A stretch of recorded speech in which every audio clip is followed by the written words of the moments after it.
This video is shocking, and heads up, it's hard to watch. It all started when a cop in Virginia outside DC was called to do a welfare check on the woman who lives behind this door. Hi man, I'm Officer Lou. She slams the door in his face. He knocks again. That woman is 33-year-old Sydney Wilson, a former basketball star for Georgetown University. Can you talk to me real quick? And that's when everything changes. The door suddenly flies open and Wilson slashes the officer in the face with a butcher knife. The officer repeatedly tells her to back up as she moves forward. Back up, please back up. When she appears to lunge forward, he opens fire 5 shots, killing her. Police say this killing was justified because the officer did everything he could to de-escalate the situation. This was an appropriate use of deadly force. When she did open the door, we see her lunge forward with a knife in her hand over her head as if she's gonna, do some great bodily harm to this officer. Critics ask, would totally preventable violence like this still happen if everybody had Medicare for all, which would ensure everyone had access to mental health care? They say the answer to our crime problem isn't more police, it's making sure everyone has the basic necessities of life no matter what. Well, all I gotta say about that situation is that is hella crazy, just for the simple fact she was only 33, a former NBA star or a former college hoop star. She can ball, just put it that way. She can play some ball. To be like, damn, what was you going through that made you lunge out that way? You know what I'm saying? And we know mental health is so real. Like, ever since this COVID shit been here, a lot of people been going through it. Companies, everybody been going through it, And I just pray that, we might not be able to regain what it used to be, but at least come back from it so it can be better than how it has been. You know what I'm saying? So that's crazy. She slashed the officer in the face. Why didn't he pull out the taser first though? Like, since she had a weapon, he thought a lethal weapon was the way to go. I mean, I understand he did everything he had to, do to de-escalate the situation, but he should have used that taser first, you know what I'm saying? And if she would have failed, stabbed herself, that's her fault for coming at a law officer the way she did.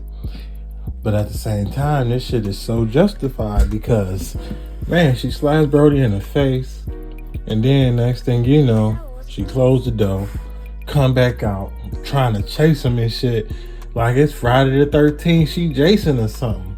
Now, I'm not trying to say this to be in a joking matter, but mental health, y'all, is so real. So always, be cool to your neighbor. Try your best. If y'all see somebody that might be going down, maybe say some kind words, if you that close to them, because you could be on somebody's agenda that's having a bad day.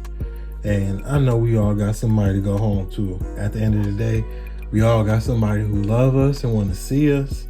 You feel me? So it was just crazy to see that she no longer can create memories on her timeline with the people that she loved just because she was going through a mental episode. And yeah, I think the health system can be a lot better, but at the same time, we have to put ourselves in a situation to want better and try our best to find whatever we can find. Like, before I was working in these warehouses and stuff, I had doctor bills and shit like that. But then I started working, and getting, day insurance. And where I'm at, I don't know how insurance work, but that Blue Cross Blue Shield, let me tell you, I popped that out like it's a goddamn American Express card. You feel me? So it's like, man, if the healthcare system could be better, maybe it could change things, but we won't know until that happens.